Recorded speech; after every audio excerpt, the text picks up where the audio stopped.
What's up, YouTube? This is Jim Afanis, aka Viper Magic, with a little bit of Blacklight Retribution gameplay for you today on the PlayStation 4. I'll be using ShareFactory to record a couple matches and just some overall thoughts on the game. Blacklight Retribution came out when the PlayStation 4 was back in 2012, actually, on computer, but it was a launch title on the PlayStation 4, although it was in a beta format, and the beta was just lifted, so now we have the full-blown production copy of the game. It is free to play. As you can tell, it's very cost driven. I'll be talking about that in a little bit. I'm going to show you all the game modes and then I'll jump right into the gameplay. Pretty standard first person shooter fare. You have your deathmatch, team deathmatch, onslaught, etc. I'll be playing onslaught today with a couple random friends. That is a 4 versus all kind of zombie shooter. So as you can see, I'm in here in the lobby, and while you're waiting to load the game, just like most games, you have a chance to tweak your loadout a little bit. This game does have a pretty extensive loadout in terms of what kind of options you can put on your guns and what kind of armor sets you can wear and what kind of taunts you can use and what your dog tag looks like and what the camo on your gun looks like. It's very heavily customizable, which is a really cool feature. It definitely will make you feel different than your competitors based on the gear you wear. Unfortunately, everything is behind a paywall, and I know it's free to play, and people will say, well, geez, well, how do they make their money? And I understand that, but wow, you get very limited options. I dug through the menus extensively this morning before recording this video, and the in-game currency will only allow you to permanently buy, at least through my investigation, one additional machine gun, an additional shotgun, and one pistol. And those are things that you could permanently own to play with anytime you wanted. Everything else that the free currency gives you, which you earn, I'll talk about how you earn it in a second, but everything else the free currency earns you is the right to rent a weapon for 1 hour. So 1 hour gameplay time, you can rent a different gun. They have a crossbow, which I tried, which is a lot of fun. There's different kinds of armor, and there's different kinds of weapons that really drastically change how you play. Some of them increase or decrease your movement speed. Some of them increase your health regeneration, your digital footprint on the map as far as your, signature and, how fast you can kind of blend into the crowd and run around corners, and really game-changing stuff. You can rent all those for an hour, but if you want to own them forever, you got to fork up money for what they call Z coin. I'm guessing Z because the game studio is Zombie Studio, so I'm guessing it's Z for them. But other than that, you have to pay for those, and those do range anywhere from $5 to $100 for the packs. As typical first free-to-play kind of games are, you buy in bulk and save, and you'll have using those coins, you will obtain the ability to permanently rent or permanently own gear. Although you can rent gear with Z coins as well, but it's only a fraction of the cost. So with that in mind, if you're playing this game just to kind of check it out and you're not really interested in any of the paying any money for it and just want to really enjoy the kind of free to play experience, you can, but keep in mind you're going to be kind of stuck with the gun I'm using now, which is the standard machine gun. You're going to be using that for a long time. Okay, so with the free-to-play portion out of the way, talk a little bit about the gameplay footage you're seeing here. This mode's called Onslaught, as I mentioned before. This is a 4 versus all zombies, kind of zombies spawn in infinite waves. You noticed earlier, and you'll notice throughout this video, there's actually 2 of them back-to-back. You'll notice that in between matches, you can go to these weapon crates and use your currency to buy weapons.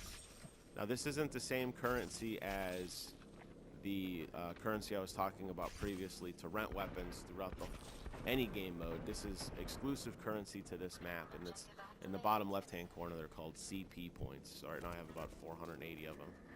And in between matches, you can walk up and buy upgrades.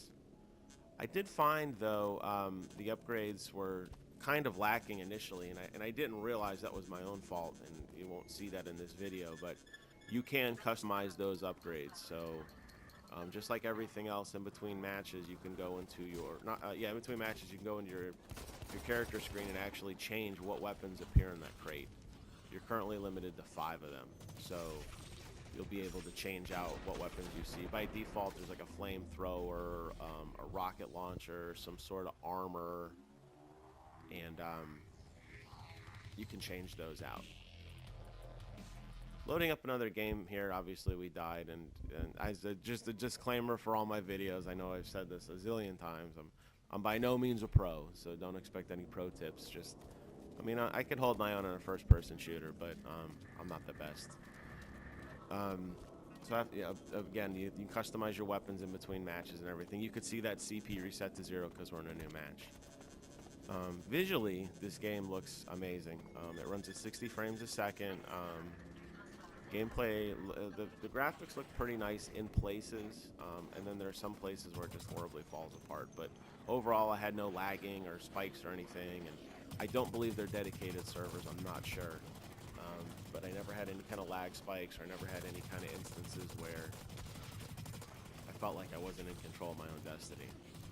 The actual AI, both in animation and in intelligence, is kind of lacking. I mean, obviously, you're fighting against zombies, so kind of keep that in mind, that maybe they're not as smart as normal people, but this game really devolves, at least this game mode, and any of the AI game modes, really devolve into basically you backpedaling and just kind of having a train of zombies chasing you and just shooting, and it's really not a lot of kind of hold your ground kind of stuff. And I know a lot of these game modes where the enemies spawn and they get stronger as time goes on, you're going to be doing a lot of backpedaling, but I just felt like I was constantly running backwards, pretty much shooting at my feet.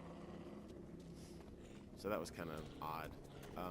Some of the visual effects that the zombies have looks a little odd too. They look a little off. I don't know how to explain it any other way. They just there's some clipping problems, as you can see here. Sometimes they get kind of stuck on you and you have to melee your way out. That guy right there is definitely boned. No doubt about it. Sorry, bud. I try to work my way back to him, but there's just too many. Ammo is limited, so you have to, be smart resource management as far as buying ammo in between matches, or health in between matches, or saving up for those big game changer guns in between matches. So I will upgrade here in a little bit to a flamethrower to show that out. And I did a little bit better then. But again, here you can see me just backpedaling. So it is a fun game. I did like it.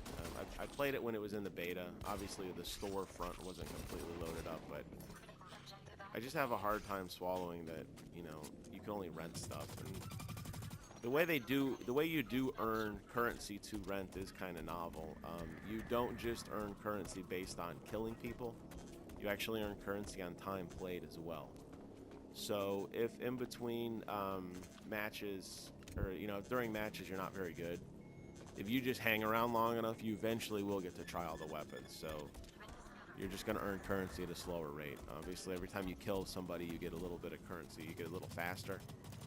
But if you kind of stink and you're just kind of hanging out and taking up space, that's okay too. You will earn currency. So that is kind of a nice approach to give everybody at least the opportunity to try everything. But it really does lend itself right back towards the, hurry up and pay. And there's definitely a play-to-win element in here. It's heavily unbalanced in terms of some of those weapon upgrades I was telling you about earlier. Some of them will drastically increase your damage output, your health regeneration, and some other things. So you have a lot of unfair advantage. If you were of equal skill level or identical skill level to another player who has better weapons, they're going to outright beat you. And I think that's where a lot of these free-to-play games really kind of mess up, is obviously they want you to feel like your investment was worth something, but at the same time your gameplay is going to be, is going to hurt a little bit. Here you can see one of the enemies dropped a shotgun, which I was able to pick up. This is one of the few guns that are you could actually buy in the game and own forever, using the in-game currency, or the free currency that you earn. As you can see, zombies start getting pretty tough. We got a guy here that's in full, he's not even really a zombie anymore, he's in full tactical gear with a machine gun. And they do increase in difficulty. I've played this for a while. I never got to the end. I assumed that if I had better gear and I could buy better things, obviously I could work my way up to stronger, to hold my ground. And I could tell in some of the games that I played who had things and who bought things, because they were taking out guys that I had no chance against. So again, this being humans versus AI, that's not so bad. But human against human, boy, when you get in a firefight with some guy who just totally outclasses you, it kind of does take away from the fun. Here's one of those weapons I purchased. I purchased one of the flamethrowers, and again, those options, those 0 through 5 that you're looking at now, those are customizable outside of the game. You can change what those perks are. You have to pay for the perks using the currency, and then obviously you have to earn the currency in this game. But it's a neat feature. But weapon looks nice, but boy, that flame reminds me of like Duke Nukem stuff, like the original one. There's some pretty ugly-looking graphics on the flame. I don't know what. And, the PlayStation's capable of this stuff. It's capable of putting out some pretty graphics. Second Son is such a beautiful game, and the lighting effects. And I know this is free to play, so I know it's free. I'm not like trying to bomb on it too bad, but that's pretty damn ugly.